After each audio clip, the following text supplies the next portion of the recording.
nasewindini. Commander Moni. Nkwali nomkhonto wonke nje jikelele emagumbini amanomhlaba.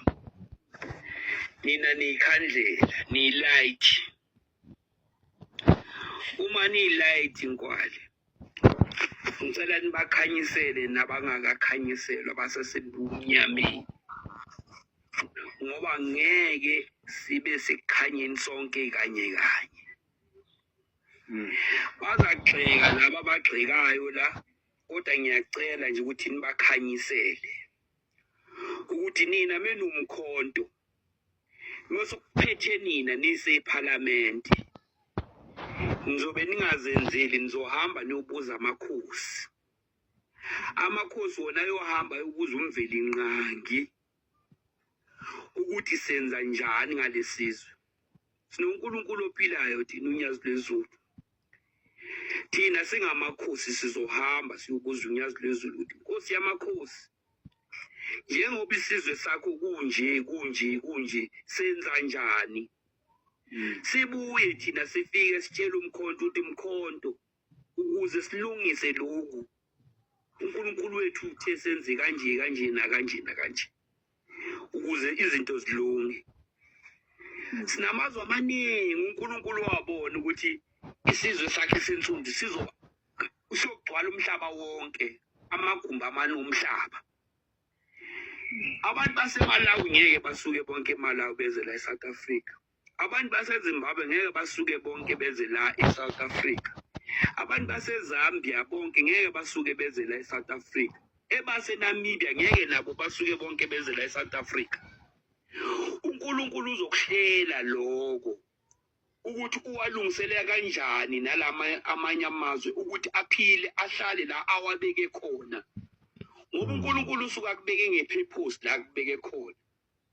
Bese wena uyasuka lapho ususwa yizimpi, maybe balinyazwa abantu babulawa amasoja njengakubo DRC, abantu bakhona basuke babaleka beza la eSouth Africa.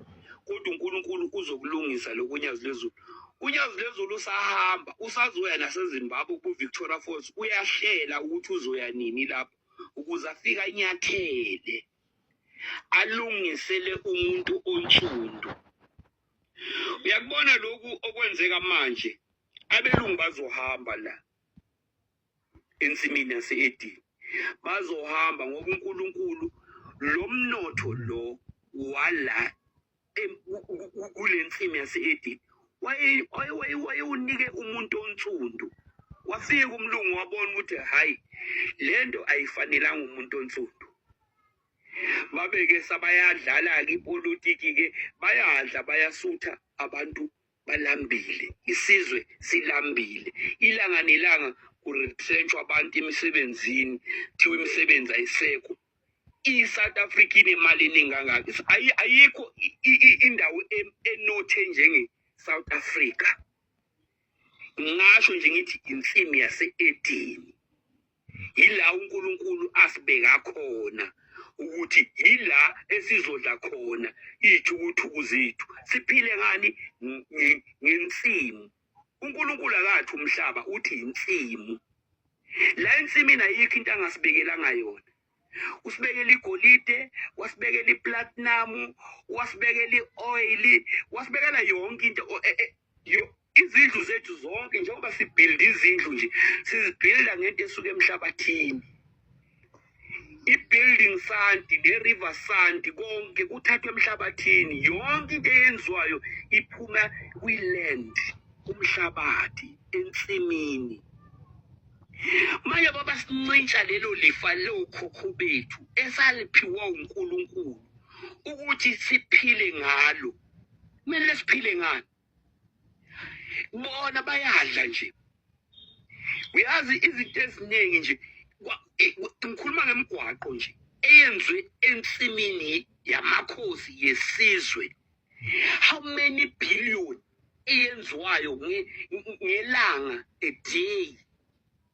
Angikhuluma nje ngama-toll gate. Ama-toll gate yenza malini? Uma ngabe kuthiwa akuhanjwe kuyokhawunta imali yenziwa kuma-toll gate, imali yesizwe, iyimalini leyo mali? Ungayibona imali, iSouth Africa yonke ingathuka ukuthi hawu kanti imali engaka ela eSouth Africa. Kodwa le mali ayisikithi iya enkampanini ngoba inkampani yiyo sinayo la eSouth Africa. Asina government thina la eSouth Africa. Sine cooperative ephethwe yibo boRamaphosa nabo Malema.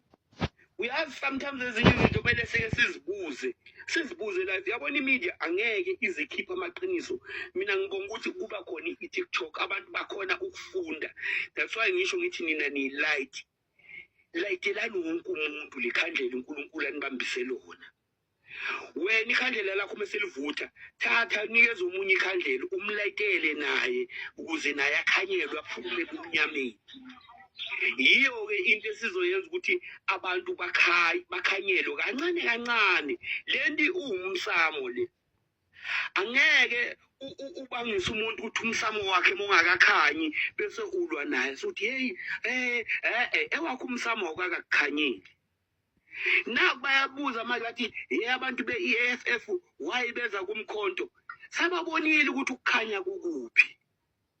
Baphuma ku-EFF babonile ukuthi sila ku-EFF almost 10 years siku-EFF siloku singenile laphayana siyahluleka ukusiza umuntu onsundu. Akungcono sijampele ngapha ngakumkhonto siyomtshela ukuthi kwenzakalani lapha eParliament. Fanele i-strategy kumele sisebenzise i-strategy sinjani sokuthi sinqobe labo nje bezikhanyilanga. Ngoba into yabo yonke le abayenza. Kodwa kuyadingeka ukuthi la kulomkhonto sibe noNkulunkulu ngaphakathi, sibe namakhosi ngaphakathi. Ukuze siyinqobe lempi. Ngoba lempi le ikaSathane. IkaLucifer lempi le. Akekho futhi umuntu ozathi nje uzayinqoba ka-easy. I-Titanic lento umkhumbi omkhulu ofuna nje ukuthi ubhoboza imbobo encane uzosinka kancane uzuminze. Sona isikhathi sesifikile sokuthi lo mkhumbi le Titanic engaka iminze. Iyominziswa ubani yini sizwe sinsundu. Iyominziswa umkhonto. Umkhonto nje ufanele ubhoboza imbobo encane ngomkhonto laphana sizominza lesikhumbi. Izominza le Titanic iminzi igcwalela amanzi izishone phansi. Bese uyawina umkhonto. Bese siyawina sizwe sinsundu. Ningabadikibali nalabo abanibuza imibuzo ebhedayo. Imsamo yabo ayikakakhanyi. Bakhanyiseleni. Thathani light nibakhanyisele nibanike ikhandlela nibalayitele bamale ikhandlela ukuze ukhanyelwe. Bhoboza mkhonto bhoboza. Le South Africa. Bhoboza. Bayabona ukuthi kwenzakalani kufa abantwana kwenzeka yonke lento le. Hayi ukuthi ababoni. Bayabona benza ngathi abafuni ukubona. Kodwa ngesikhathi esisodwa ngeke sibone sonke ngesikhathi esisodwa kanye. Mina nje ngithi mkhonto. Kwazani neTitanic. Ivule encane imbobo kodwa sesiqalile vele sisivulile imbobo. So kuyabonakala ukuthi kuphi la siyakhona. Uyaminza umkhonto futhi umkhumbi le Titanic meyiminza kuzoba nomsindo omkhulu. Ngoba phela niyafa manje niyanyamela kuzoba nomsindo. Kodwa mina ngithi kuzokhanya. Ihlaba khanya ibelisidi. Ngimeme namakhosi onke. Amakhosi onke ohlanga. Amakhosi wase-Eastern Cape, amaXhosa, amaNdebele, amaVenda, abantwana bakasenza ngakhona. Wonke nje amakhosi. Akayeke ukuba ama-puppets we-cooperative. Baba bribe kakhulu. Ngaze ngithi amakhosi lawa ama-sell out kodwa wona wazibona ukuthi ama-sell out. Kanjani na? Bayabaholela. Uhola kanjani kungalala usebenza khona? Uyasebenza bese uyahola. Amakhosi nawo nje awabona ukuthi ayabribwa. Umuntu afike athi uyarecognize akuthatha akuthengele imoto akwenzele iphala esinyana yakhe encane akukhohlise ngiphala esinyana encane ekubeni wena enza inzuzo ngomhlaba wokhokho bakho. Bese masakaqeda lapha athi hayi uzokunikeza u15,000 ngenyanga. bese masakunikeze lo 15,000 udla wedwa. Uthini ngalesizwe unyazi lwezulu athi usinakekele? Uthini ngaso lesizwe esilambile wena uwedwa udla istock sweet sakho wedwa umunya wedwa nomndeni wakho? Uthini ke ngalesizwe sonke lesi uNkulunkulu asibeke ngaphansi kwakho wathi usinakekele? Why wena ungakutshelela amaphaphetho wakho ukuthi hey bonani la mina ngicela ifactory yestock sweet ngoba nginabantu abawu1000 okumele ngibanikeze lestock sweet. Angifuni istock sweet esisodwa engizosidla mina nomndeni wami. Ngifuna istock sweet engizosidla ngesizwe sami, isitshaba saka. Mayiyeke lento ukuthi bakhangezwe bona babodwa. Bathini ngesizwe? Imali yenzekala. Yazi imisebenzi iminingi lapha eSouth Africa. Ngikhuluma nje ngoSanral yedwa nje, Sanral. Ngingakabali ama-mine, ngingakabali izinto eziningi, ngingakabali abo Riverside, imhlabathi, building site, ngibala nje iSanral nje yodwa nje, yodwa. Inga-create imisebenzi emingaki la eSouth Africa. Inga-create imisebenzi omningi kabi for abantu ukuthi bakhona ukuphila. Abantu balime. Amakhosi ayanikezwa ogandaganda ukuthi isizwe silime, kodwa amakhosi lawa awanikeza bawanonusela veze kuyiveze ku-TV kuthiwa hayi inkosi inikwe ama-tractor u-10 ukuthi kwama-tractor lawa awasekho u-10 sawathathiwe, athathwa ama-politician. Izinto ziyaphuma ku-agriculture ziphuma kuthiwa kuyonikezwa la makhosi, ziphelele khona lapha emakhosini. Mawuthi uyabheka emakhosini nakhona zisekho, sizithathiwe zinikezwa amabhunu emaplazini ukuthi amabhunu nayi itrekere sebenza ubhadala or badayisela amabhunu. Akufuneki ukuthi amakhosi yiwo ayokhulula lelizwe nesizwe sawo. Fanele ashaye phansi amakhosi ngonyawo wathi sesikhathele ukukhangezwa sukunikezwa istock sweet, sesicela ifactory yestock sweet ukuze wonke umuntu amumunye, simumunye nesizwe sabo. Yabona amakhosi mangenza njalo yonke into iyoba right.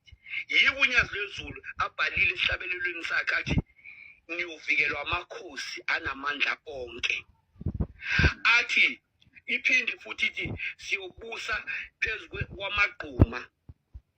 Amagquma iziqiwi lezi ezidla. Kunenyamazane enengaba amazebra amaphume sabelungu bafika bakambela kwaba hekwakho izinto zabantu abansundu. Siyobusa phezu kwemizi yabo echithekileyo.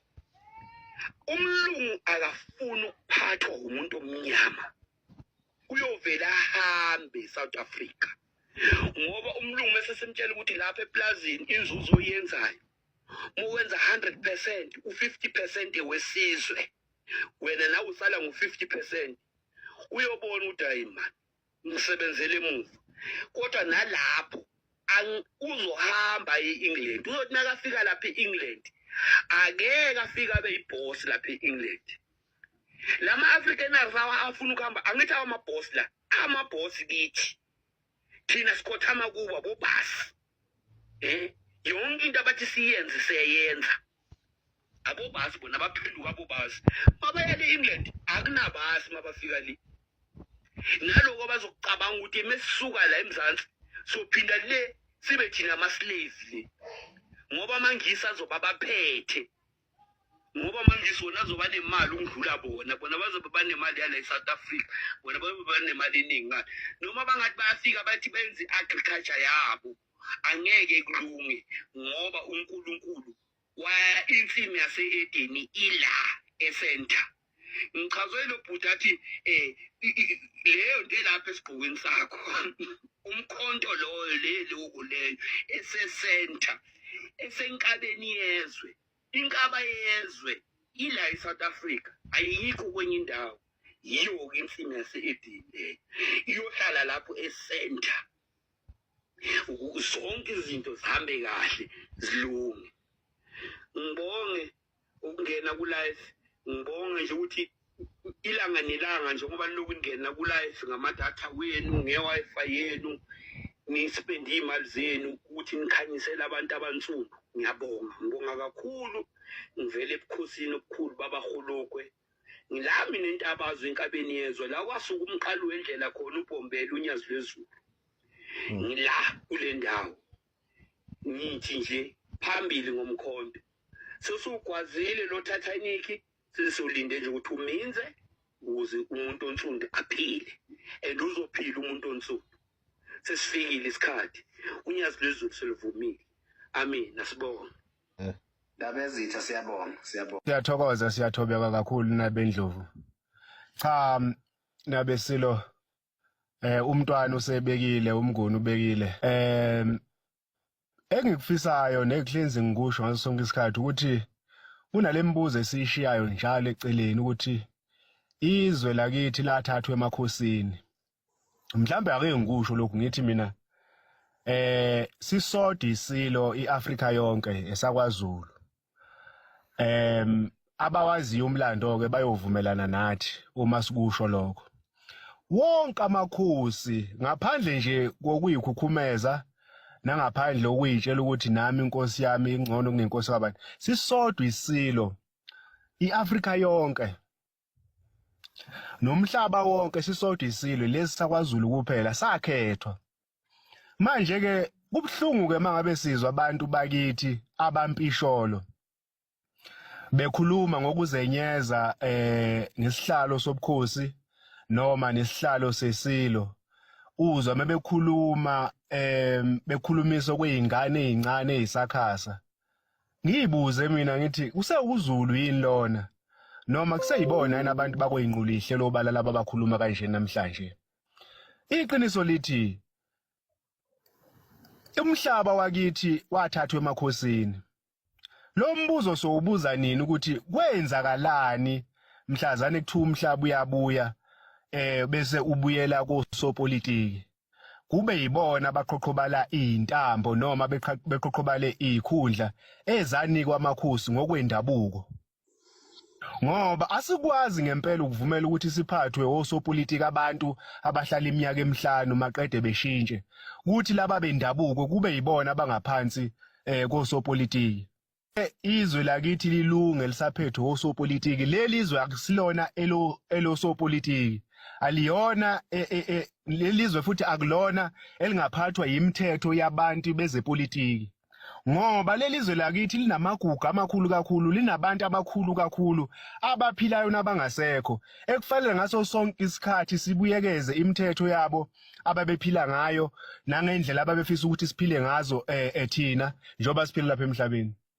Manje uma sizovumela ngempela ipolitiki kube yiyona asokhohlwa nje ngoba iqiniso lithi bonke osopolitiki kufanele bebe ngaphansi kwesilo namakhosi.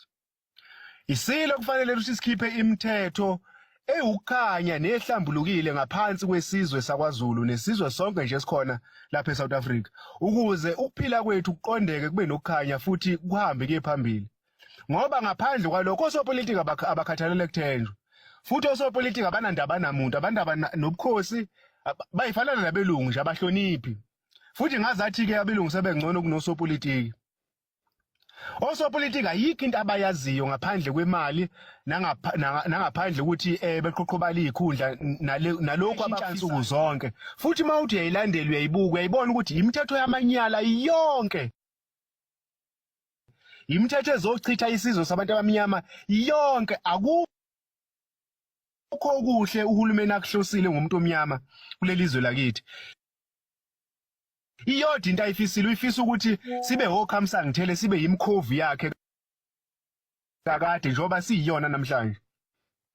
Mina ke nina bendloveni amandla ngiyafisa ngingelutho ngingengakanani ngifinya ngolimi njengenkomo ukuthi ngiyafisa ngelinye ilanga kuvuke kithi sonke ngaphakathi kungavuki kundaba ezitha kuphela kungavuki kulukhuzana kumnguni kumnyeza nabo bonke abantu abakhona la ukuthi siyafisa ukuthi izwe libuyele emakhosini. Siyafisa ukuthi kube amakhosi ashaya imithetho yesintu, imithetho engcwele ezweni lakithi. Siyafisa ukuthi izwe libe nokuthula lokho kwakukhona kakade. Ngoba namhlanje ubukhosi bubukeka njengathi siyizidlova noma singabantu abangalungile ngoba kubalekelwa iqiniso. bayazi osopolitiki ukuthi mebengavumela umthetho wesintu kube wona ongaphezulu unayo yonke imithetho inkanuko zemzimba yabo nezinkanuko abayifisayo insuku zonke ngeke ikwazi ukuphumelela ngaphansi kwaleyo mthetho leyo yingakho bakhipha imithetho ukuthi izingane ezina 12 years kayikhulelwe kayimithe kayizale ngaphandle kwabazali ukuthi bekwazi lokho babeyikhipha leyo mthetho ukuthi bezobulala isizwe ngoba imithetho enamanyala imimoya yesizwe iyacindezeleka manje ke angikusho futhi lokho ngiphinde ndaba ezitha nendli yonke ngiyofisa ukuthi abangisolayo bengisole kodwa lokho ngizokusho lapha kuyiqiniso lodwa ngeke kuze kushintshe sisodwa isilo umhlaba wonke sakhethwa lapha kwaZulu sasingakhethwa kwezinye izindlu futhi angeke sibe nenkinga nalokho kodwa sakhethwa lapha kwaZulu ngesizathu sakhona abantu mangabe bewufuna lo mlando loyo abosho sibafundise wona kusukela ekuqaleni kuze kufike egcineni singabi inhlekisa ezizweni zonke ezikhona mangabe zisibuza izinto singazazi thina ukuthi kuyini manje ke ngiyafisa ukuthi kubo bonke abantu abacabanga ukuthi uZulu zenza ngcono kunesizwe samaXhosa uZulu zenza ngcono kunesizwe samaTsonga uZulu zenza cha ilapho vele ngokwendabuko nangokudabuka kwabo bonke abantu abamnyama kufanele bekhothame khona akekho omunye uzenza ngcono kunomunye kwaba nesizathu ukuthi ilembe lehle lizoba yilento elaba yiyo lapha emhlabeni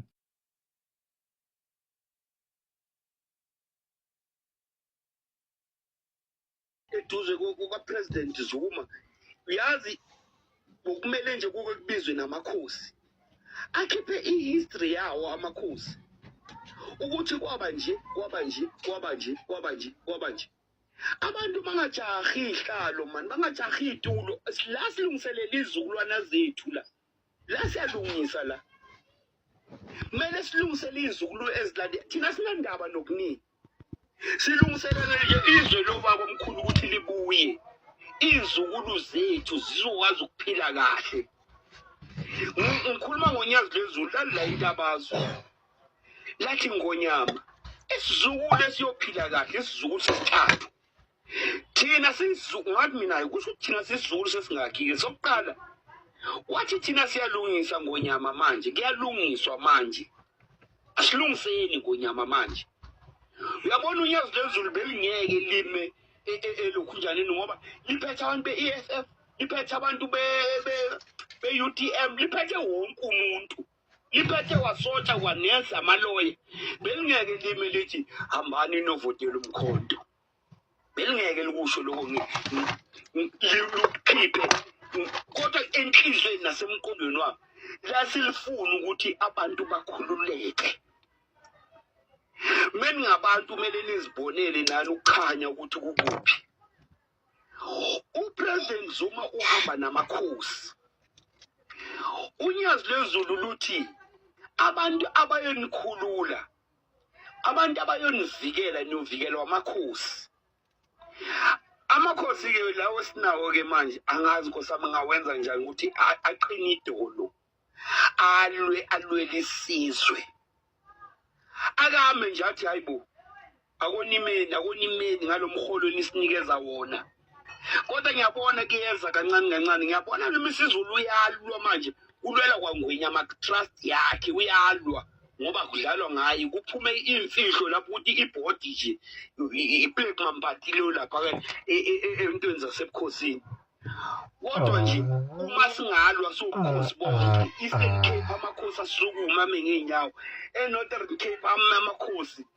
eWestern Cape amakhosi eFree State amakhosi eNatal amakhosi ame eMpumalanga amakhosi ame alwisane nje nokuthi nje umlungu akabuyisele okwesizwe esizweni kahle sisabanjwa ngabelungu sibanjwe uyikhongolosi sibanjwe ukhongolosi nje ukuthi izinto zabantu abantsundu zibuyele kubantu abantsundu umlungu akana power akanayo ipower yabona amakhosi makakame nje athi thina sesiyathathela kuba bomkhulu nawo amalizi nina nani walizile nina wama 99 years lease sawaphelile lawo malizi angeke sivinje uRamaphosa ngendaba yamalizi thina sambonisa ilizi ukuthi nayo ilizi eyenziwa abantu baQueen Elizabeth wena sakuthuma wena ukuthi ulanda umhlaba nesithunzi sabantu uhlulekile Kodwa-ke khoma mina nje into engiyicelayo ngicela ningaphumi la. Ngicela ningaphumi la ku-TikTok nonke nabomisa ngicela ningaphumi. Ngicela nje sikhulumeni iqiniso ebantwini. Umuntu aphume abe ufuna ukuthi nilikhulumile iqiniso aphume ngokuphuma kwakhe. Kodwa iqiniso nibe Nyeza. ukuthi mokunje akulungi. Mokunje akukho right. Aphume iqiniso abalizwile. Hayi ukuthi aphume niba amamenemene ningabi abantu abaneqiniso ukuthi aselimeleni iqiniso. Hayi mokhuluma iqiniso khomo suwisa umkhonto manje suzofa. Umkhonto uzowiswa manga. If you lie ukuthi wena uzonceda umuntu onsundu ngendlela enje umncede ngamanga.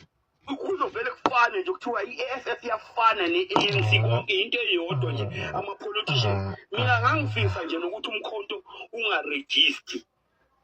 Kodwa-ke kumele uregister ngoba ukuze siwine kumele sithole le 230 majority.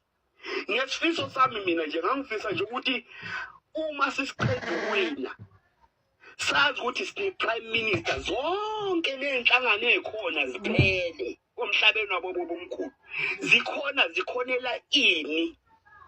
Uma ungathi uyobabuza bonke ukuthi nina njengoba nifawunde le nhlangano benifuna ukwenzani, kulungile ke asizivaleni zonke le nhlangano asale inhlangano eyodwa sibe ne-prime minister, singabi even nane-president, sibe ne-prime minister. Kuhlangane kube iparliament lamakhosi, isigqibo sithathwe ebukhosini. Namakhosi nawo angazithatheli i-decision. Amakhosi wakudala ehamba entabeni afika akhulume noNkulunkulu, uNkulunkulu wawaphendula. Akusanankosi ekwazi ukugibela phezulu kwentaba ikhulume nomdali nomveli inqangi esikhathini sanamhlanje. Sokumakhosi nje awakhona nje sadonswa ngekhala ukuya le nale ngoba amakhosi alambile emhlabeni wawokhokho omkhulu. Kodwa amakhosi awangavumeli ukuthi adonswe ngekhala, adonswe ama-politician. Awame nesizwe sawo. Athi manje it's enough. Khomo mina ngithi ihlalani la ku-TikTok nikhandlela. Nilayithela nalaba abasebumnyameni bazovelela ekukhanyeni. Uma kumele likhulume iqiniso likhulumeni iqiniso. Ophumayo uzophuma kodwa iqiniso abalizwile. Asibonge baba Goma. Amen. Siyabonga.